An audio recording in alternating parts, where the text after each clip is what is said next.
Eh bien, allons-y justement. Vladimir Poutine fait-il encore peur en Russie?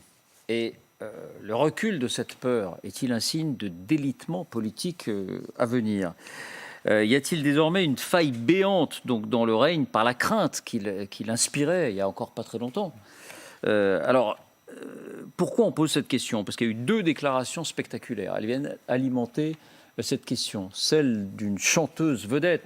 On pourrait dire que c'est la Sheila russe peut-être, mais vous... Non, Dalida, entre Dalida et Edith Piaf. Edith Piaf, voilà, on cherchait quelqu'un qui soit toujours en vie. J'aurais dit Mireille Mathieu, vu son Mireille Mathieu, moscovite, bien connu. Bon, on a entendu Véronique Sanson aussi, en tout cas, une figure extrêmement populaire de la chanson russe, et puis également d'un des chefs séparatistes très réputés, très connus en Russie, du Donbass.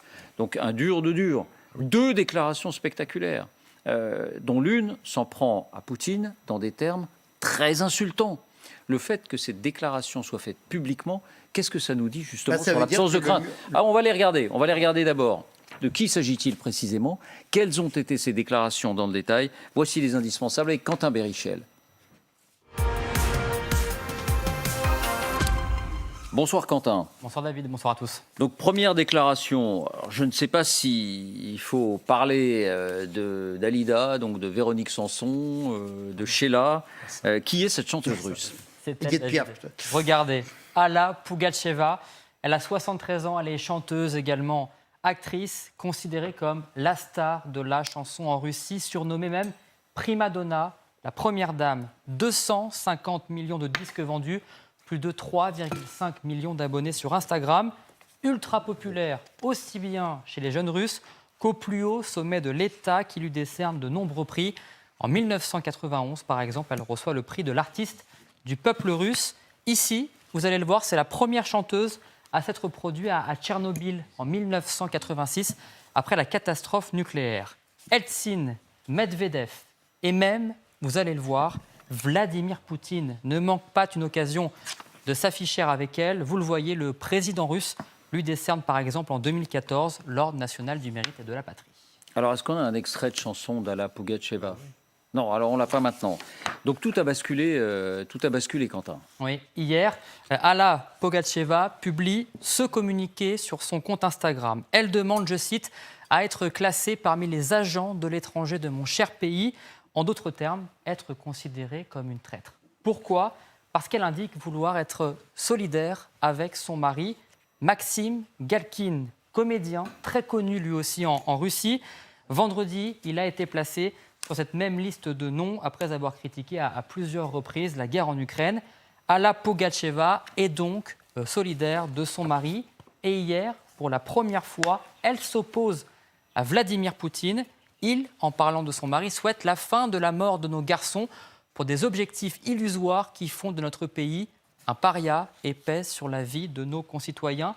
C'est un revers pour Vladimir Poutine. Jamais un artiste aussi populaire en Russie ne s'était prononcé publiquement contre la guerre en Ukraine. Et l'autre déclaration fracassante, donc c'est celle d'un célèbre chef séparatiste du Donbass, Igor Girkin, ultranationaliste. Qui est-il et qu'a-t-il dit? Igor Girkin, le voici. Il a 51 ans. C'est un ancien militaire russe. Il est soldat d'élite, notamment lors de la guerre en Tchétchénie, où sa bravoure a été saluée. En 1996, il devient colonel au sein du FSB, les services secrets russes, sous les ordres de Vladimir Poutine. Les deux hommes se connaissent bien. Donc, son principal fait d'armes, c'est son combat dans le Donbass en 2014. Il devient ministre de la Défense de la République autoproclamée de Donetsk avant de revenir à Moscou pour fonder son mouvement pro-impérialiste russe. Il lance ensuite sa chaîne Telegram, suivie aujourd'hui par plus de 588 000 abonnés. Par ce canal, il soutient la politique nationaliste du Kremlin et demande même de la durcir. Un allié donc. Mais voilà, ce qu'il dit de Vladimir Poutine aujourd'hui, c'est un clown. Et il n'hésite pas à s'en prendre personnellement au chef du Kremlin. Jeudi dernier, il prédit même sa destitution prochaine suite au débâcle militaire en Ukraine. Écoutez. Только еще парочка оскорбительных военных поражений, вспышка инфляции вдобавок.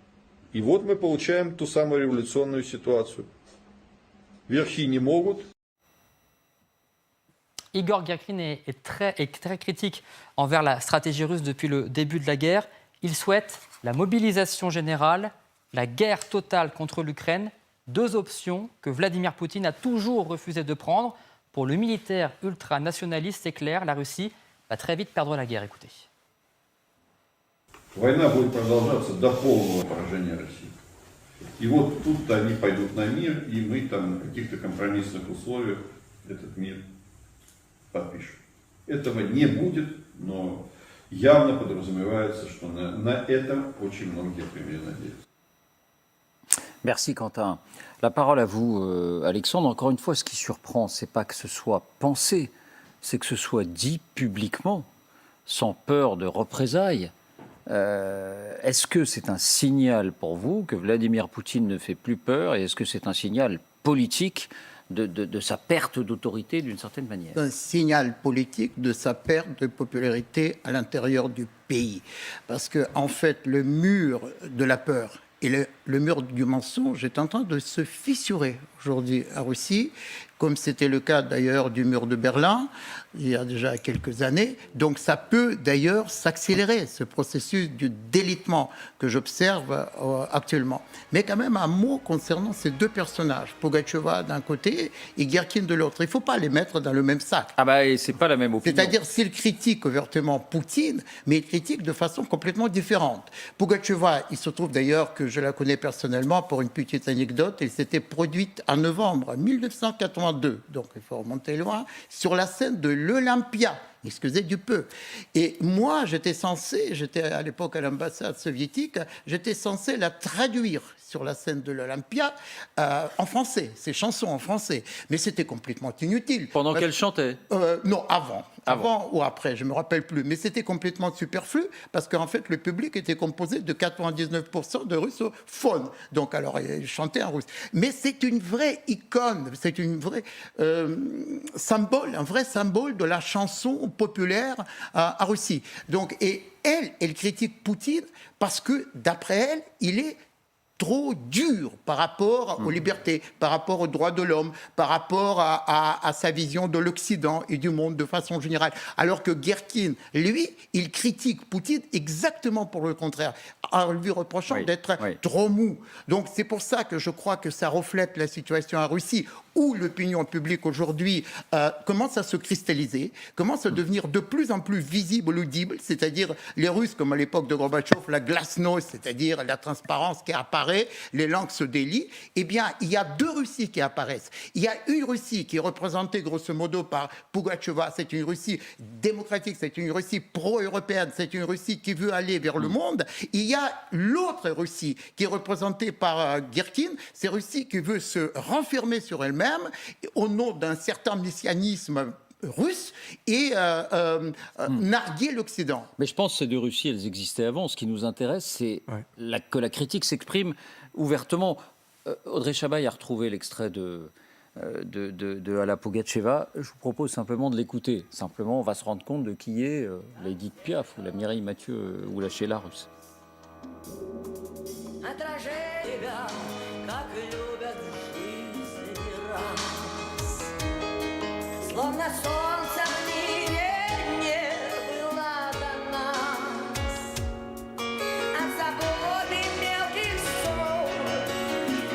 Voilà, c'était simplement pour en avoir une idée. Vous nous traduisez la chanson, Alexandre? Non, c'est pas celle-ci. C'est pas très sexy? Non, c'est pas ces chansons-là. Ah, celle-ci. Oui, celle-ci, voilà. Parce que la chanson que j'étais censé traduire était destinée à l'exportation. Alors que elle, c'était une chanteuse, finalement, qui a cassé les tabous en matière de chansons soviétiques. Et donc, sa manière d'ailleurs de se comporter sur scène est aussi très significative. Et je n'irai pas jusqu'à dire qu'elle a quand même épousé quelqu'un, Maxime Galkin, 30 ans, son cadet. Donc, et ce Maxime Galkin, c'est l'animateur vedette qui était peut-être pour un certain nombre de Russes, surtout les jeunes générations, était plus connu que Pugatcheva. Et donc, et le fait que ce mariage, qui était aussi une sorte de transgression de tabou pour les Russes, et le fait qu'aujourd'hui, elle nargue ouvertement le Kremlin, c'est quelque chose de très important qui est en train de se passer. Oui, c'est ça. On va quitter la la chronique Cougar et People, pour revenir à nos affaires, encore une fois, ce qui nous intéresse, c'est que ce soit exprimé publiquement, comme si la crainte avait en partie disparu. Moi, j'ai toujours considéré, à tort ou à raison, que l'assise de Poutine était plus menacée par les faucons que par les colombes. Et en l'occurrence, le Gourkine en question, qui est d'ailleurs connu sous son pseudonyme de Strelkov, ce qui veut dire, je crois, le tireur, au sens du tireur isolé, du franc-tireur, c'est effectivement quelqu'un qui incarne une dérive radicale spectaculaire. Parce que, outre ce que Quentin a expliqué tout à l'heure, il a sévi en Transnistrie, il a sévi en Bosnie dans un régiment de volontaires russes, évidemment pro-serbes. Il a sévi en Tchétchénie à 2 reprises, où là, il a rejoint les Spetsnaz, les forces spéciales russes, au Daghestan. Et c'est quelqu'un qui, par exemple, et ça on l'oublie, est jugé en ce moment par un tribunal néerlandais, puisqu'il fait partie des 4 qui sont supposés être responsables, 3 Russes, 1 Ukrainien, du crash criminel d'un Boeing de la Malaysia Airlines en 2014. La fameuse histoire du Boeing. 298 morts. Alors lui, évidemment, nie, mais c'est vous dire un peu le profil du personnage. Mais Vincent, pardon de vous interrompre. Ce qui nous intéresse, c'est qu'aujourd'hui, il puisse dire publiquement « Poutine est un clown ». Poutine est un clown, sans craindre des représailles, sans craindre de se retrouver embastillé. Est-ce que ça, c'est le signe d'une perte d'autorité et d'un régime qui perd peut-être l'un de ses fondements, c'est-à-dire la crainte? Oui, complètement. Et pour reprendre les 2 oppositions que vous signalez, les libéraux, j'allais dire, et les radicaux, les libéraux, l'aspect médiatique est bien sûr très important, mais ils ne feront pas la révolution. En revanche, les radicaux, oui. Les extrémistes, oui. Ceux qui disent que Poutine ne va pas assez loin, etc., eux sont capables d'avoir une action qui peut réellement déstabiliser Poutine. Parce que les libéraux, on l'a vu, il y en avait dès le début de la guerre, ils ont été tout de suite embastillés, ils passent 15 jours en prison, et on n'en parle plus. Mais là, une chanteuse de cette renommée-là, naturellement, ça se fait entendre, donc tout le monde entend, et ceux qui bougent, ce sont les radicaux. Et les radicaux, en particulier liés avec le FSB, qui peuvent se permettre de dire des choses comme ça, parce que probablement qu'ils ont un certain nombre de certitudes dans l'environnement de Poutine qui ne seront pas menacées, et ils seront peut-être les premiers outils qui amèneront à la déstabilisation de Poutine. Et c'est de ce côté-là. Ce qui veut dire que, dans l'avenir, et je reprends souvent l'expression de quelqu'un qui est souvent sur le plateau, en Russie, ça se passe toujours mal et de façon violente, et il faudra s'attendre à avoir des gens plus radicaux que Poutine au pouvoir, ce qui n'empêchera pas de pouvoir discuter avec eux, parce qu'ils ne seront pas à l'origine de la guerre qu'il y a là, et qu'il faudra bien qu'ils sortent d'une façon ou d'une autre du piège dans lequel Poutine les a enfermés. Parce que lui, quand il dit, pour vous, la guerre est perdue, la Russie sera battue jusqu'au bout, c'est une façon de conjurer le sort et de dire... réagissons, décrétons la mobilisation nationale. Qu'est-ce que ça vous inspire, Daphné, ce changement de climat en Russie sur la parole publique qui en dit beaucoup? Ouais, c'est très étonnant, d'autant que vraiment, depuis le début du conflit en particulier, le Kremlin a vraiment renforcé sa répression jusqu'à l'emploi des mots. Hein, vous voyez bien qu'on appelle ça en Russie une opération spéciale militaire. On n'a pas le droit d'utiliser le mot de guerre. C'est quand même de niveau. Enfin, on ne peut pas appeler une guerre un conflit de haute intensité avec des milliers de missiles d'obus tirés, des milliers de combattants morts ou blessés. Donc, il y a un côté schizophrène. Néanmoins, c'est vrai que c'est étonnant.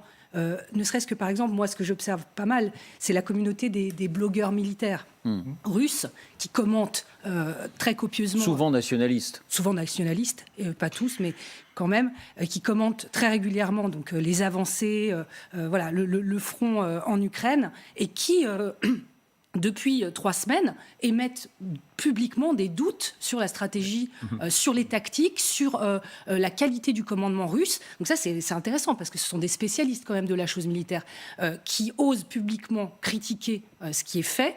Et par ailleurs, au niveau politique, alors c'est beaucoup, c'est sans doute un échelon très modeste, mais j'ai également constaté que des élus municipaux de Saint-Pétersbourg avaient réclamé la démission de Vladimir Poutine, dans la ville même d'où il vient. Donc c'est quand même, on sent une petite fêlure, une fracture, alors même qu'on croyait que la Russie était sous une chape de plomb informationnelle, en fait. Donc c'est intéressant de voir que ça réagit. Mais est-ce que c'est un signal pour vous, Alexandre? Est-ce que c'est voilà, est-ce que c'est vraiment le thermomètre d'un pouvoir qui est en train peut-être de se... C'est un point de bascule. C'est un point de bascule de l'opinion publique aujourd'hui, tout à fait. Je pense qu'aujourd'hui, la peur change de camp. Donc le mur du mensonge commence à s'effriter parce que n'oublions pas que nous vivons dans un monde de plus en plus transparent, interdépendant, ultra connecté, rythmé par le clic, instantanéité du clic. Donc, et n'oublions pas que tous les régimes autoritaires s'appuient sur le mensonge d'un côté et sur la peur de l'autre. Rappelez-vous la fameuse phrase du pape qui avait dit n'ayez pas peur. Et ben, le communisme qu'on croyait inébranlable s'est effondré. Donc c'est pour ça que je crois que vivons actuellement à un point de bascule sur le terrain, c'est-à-dire la défaite militaire que nous avons déjà évoquée, et aussi, et peut-être surtout, à l'intérieur de la Russie. Donc ça fait des années que vous observez ce pouvoir et vous dites peut-être qu'aujourd'hui il se passe quelque chose. Oui, alors, Vincent. Le vernis craque, les tabous tombent, mais s'agissant de Girkin, il y a un élément qui, je crois, doit être rappelé, c'est qu'il règle des comptes aussi. Parce qu'en fait, Girkin joue un rôle majeur en Crimée en 2014, lors de l'annexion. Ensuite, il est le représentant du GRU, on appelait ça le GRU à l'époque, donc le renseignement militaire russe dans le Donbass. Il est propulsé à la tête des forces d'autodéfense de cette République populaire de Donetsk, puis ministre de la Défense. Et il est évincé de son poste et rappelé à Moscou par un certain Vladimir Poutine. Donc je n'exclus pas qu'en plus de tout ce qui a été dit, et qui est parfaitement exact, et qui décèle effectivement ces craquements et ces fêlures, il y ait aussi quelque chose du genre « Ah, maintenant, on va sortir les cadavres du placard ». Voilà. Alors est-ce qu'il faut aller jusqu'à dire que ce régime désormais est vacillant? C'est peut-être aller vite en besogne, c'est peut-être aller très vite, mais c'est vrai qu'on avait été surpris quand Gorbatchev, par exemple, pour reprendre cet exemple que tout le monde a en tête, puisque on l'a rappelé après sa mort, Gorbatchev, quand il lance la glasnost, c'était dans l'idée de desserrer un peu l'étau pour permettre à ses velléités de se faire entendre. Et à partir du moment où l'étau l'Union soviétique. Pardon ? Tout en sauvant l'Union En soviétique. essayant. Alors, en il essayant. voulait C'était son sauver projet. l'Union Voilà, soviétique. c'était son projet. Mais on a bien vu que du coup, quand on desserre un peu l'étau, et là, d'une certaine manière, l'absence de réaction du régime face à ces phrases, Poutine est un clown, face à ces critiques, c'est aussi desserrer l'étau. On a l'impression que du moment que l'étau est un peu desserré, ça peut aller très vite après. Bah, évidemment, parce que les flux d'informations circulent aujourd'hui ouvertement. Est-ce qu'on peut les arrêter définitivement? Je ne pense pas. C'est à peu près la même tentative que vidanger la mer avec une petite cuillère à soupe. Donc ça sert quasiment à rien, c'est contre-productif pour les régimes qui essayent de le faire. Et je crois qu'aujourd'hui, les flux d'informations qui ont sapé déjà le mur de Berlin, David, vous l'avez rappelé, bah aujourd'hui, on vit dans un autre monde beaucoup plus ouvert. Et les jeunes, parce que je pense qu'on ne parle pas assez de jeunes générations de mes étudiants, d'ailleurs, qui d'abord ont perdu l'espoir lorsque Poutine avait déclenché la guerre. Et aujourd'hui, ils commencent à reprendre espoir, parce qu'ils voient que ce régime peut s'effondrer. Et à ce moment-là, ces générations de jeunes russes qui sont globalisés, qui sont armés des smartphones, qui sont avides de voyager, de communiquer, de continuer leurs études. Et aujourd'hui, pour moi, c'est l'avenir de la Russie. C'est pas les radicaux incarnés par ce Gourkin, c'est plutôt les jeunes générations. Et les jeunes générations, en tant que professeur, permettez-moi de vous dire, c'est toujours aux jeunes qu'appartient l'avenir. Vous êtes optimiste, hein, Alexandre? Je suis raisonnablement optimiste, oui, tout à fait. Pour les jours, les mois qui viennent? Pour les semaines à venir. Bon. Et vous êtes optimiste? Alors, je ne partage pas complètement. Je suis tout à fait d'accord sur la jeunesse qui veut, etc. Mais à mon avis, ce n'est pas comme ça que le pouvoir changera à Moscou. Le pouvoir, il changera par la tête, par un certain nombre de radicaux qui voudront prendre la place, avec peut-être des explications effectivement personnelles qui s'ajoutent aux informations globales. Mais le régime lui-même est tellement... Le problème, c'est le régime va s'effondrer? Non.